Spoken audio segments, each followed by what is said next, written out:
Hello, Internet, and hello, Paul. Hello, David. Do you know, Paul, 39 years ago, on this very week, the world as we know it changed forever. In theaters across our great land, a movie was released. That's right, this week marks the anniversary of A New Hope, aka Episode 4, aka Star Wars. As the world's greatest and best looking Star Wars fan, I feel it's my responsibility to share some of the secrets behind the making of this classic with you, well meaning enthusiasts. Also, I think Paul saw them once or twice when he worked at Lucasfilm, so there's definitely a chance he might have a boring fact he'd like to share too. I guess we'll see. You're watching Fractal, and it's time to fact off. Okay, you already told us that this is the anniversary of the film's release, but it's probably not the anniversary of its debut in your town. The movie played in theaters for nearly a year and eventually peaked at 1,750 screens, but that first opening weekend happened on a paltry 43 screens. So if your dad claims to have seen it on opening day, he's probably wrong. Yeah, I knew that. Did you know that while the droids now are created using a combination of advanced robotics and CG, R2D2 was originally an elaborate puppet operated from the inside by Kenny Baker? The man inside R2D2 was so good at his job that apparently cast and crew would sometimes forget that there was a human being inside the droid, and Kenny has joked about being left stuck inside R2 when everyone else went for lunch. Every Star Wars fan knows that. But did you know that the buildings and locations shown on Tatooine existed for decades after the crews went home? In fact, in 2002, the team for Attack of the Clones went to visit the remains of the Krayt Dragon, Tashi Station, and Lars Homestead, and you can too. Boring. But here's an interesting fact. A lot of people know that George Lucas made a fortune off of Star Wars, but what they don't know is that it wasn't from his salary. Lucas took a massive pay cut from $500,000 down to $150,000 for his directing services in exchange for all merchandise rights related to the movie. What seemed like a crazy gamble at the time has earned him over $5 billion in toy sales over the past 39 years. Speaking of toys, did you know there wasn't a single Star Wars action figure under a 1977 Christmas tree? Kenner had the license to Star Wars toys, but not in time to actually make toys. Wanting to capitalize on the film's popularity, they had the balls to sell an early bird certificate package. It consisted of nothing but a piece of cardboard and a certificate to send away to eventually get plastic figures. Have fun with your box, kid. Yeah, tell me something I don't know. But did you know that George Lucas is considered to have started the trend of not showing opening credits in movies? In fact, his decision to only show the title and jump straight into the movie led to him being fined $250,000 by the Directors Guild of America for not crediting himself as the director at the beginning of the film. And because of that fine, George resigned his membership in the guild. And because he resigned his membership from the guild, George had a lot of problems hiring directors for other movies down the road. And we all suffered for it. But what about this? Han Solo was almost played by Christopher Walken. When George Lucas had Harrison Ford read Solo's lines for the screen tests, he thought that after American Graffiti, Ford was probably too well known, and he wanted to go with a fresh face. So Harrison Ford went back to work as a carpenter, and George was leaning towards Walken. But one day, Ford showed up at the studio to fix a broken door, and then George realized he was really the perfect person to play our smuggler. Pfft, that's what you got? Okay, everybody knows that.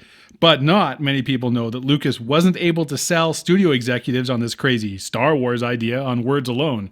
So he hired relatively unknown artist Ralph McQuarrie to create internal use concept paintings before the script had been completed. What's interesting about that is because it was before the script was completed, these paintings contain ideas that were never utilized. Depictions of a green alien Chewbacca, Han Solo hybrid, armies of stormtroopers with lightsabers, R2D2 with an arm coming out of his head, and even a female Luke Skywalker. Yeah, we've all seen pictures. But do you know why Luke Skywalker was a female in those McQuarrie paintings?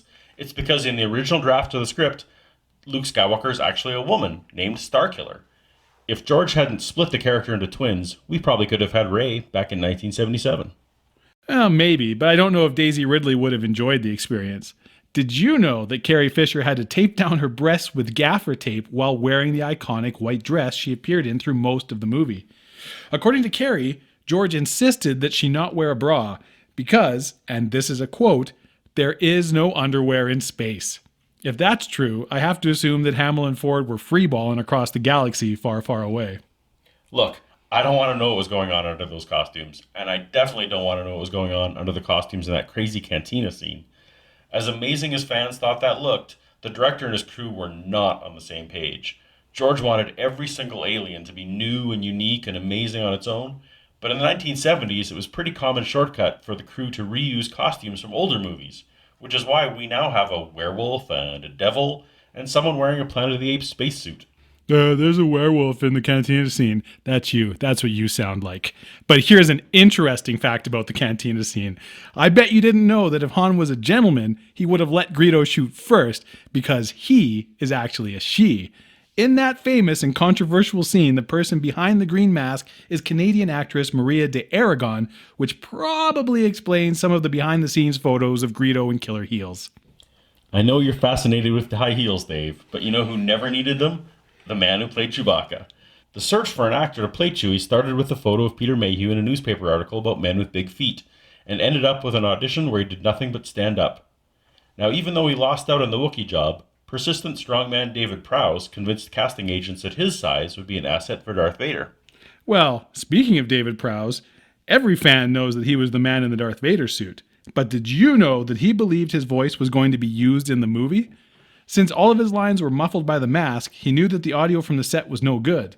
But he thought he would go in and re-record all his lines after filming was done, which is actually something that happens on a lot of movies. Unfortunately for Prowse, George hired James Earl Jones to provide his iconic voice to the role, and the rest is history. Talking about dialogue, did you know that what the original Star Wars audience heard was different depending on which theater they went to? There were actually 3 completely different edits that were shipped, with numerous dialogue differences between the mono and the stereo versions. So, for example, some audiences heard 3PO describe how to turn off the tractor beams, and some didn't. Well, you finally have a kind of interesting fact, but here's a better one. Did you know that Grand Moff Tarkin wore slippers? When Peter Cushing, who was a famous horror movie actor, put on his Tarkin costume, the boots were too small and quite painful. So, he and George agreed that he could wear slippers on set, and shots would be set up not to show his feet. Personally, I think they should have, because nothing says I'm in charge like walking around a space station in a pair of comfortable moccasins. Yeah, well, maybe George was sensitive about who was in charge. Did you know that he wasn't the only Lucas on set shaping the movie? His then wife, Marcia Lucas, was the movie's editor and served as the second most influential voice on set. She's often credited with the idea of killing Obi-Wan, the action structure of the trench run, and humorous beats like Leia's kiss for Locke or the frightened mouse droid. She even took home an Oscar for editing A New Hope, when George went home with nothing. Wow, really? Of course I knew that. I just might have temporarily forgotten it. And you know, in 1977, it wasn't even called A New Hope. That's all the time we've got this week. But I've got more stuff. Yeah, all the time we've got. Hit us up in the comments section and let us know who you think won the fact off. And when you're talking about how I won, make sure you mention which of my amazing facts was your favorite. If you liked this video, hit the like button. And if you really liked it, subscribe and come back every week for new ones. While you're waiting, check out some of our previous videos.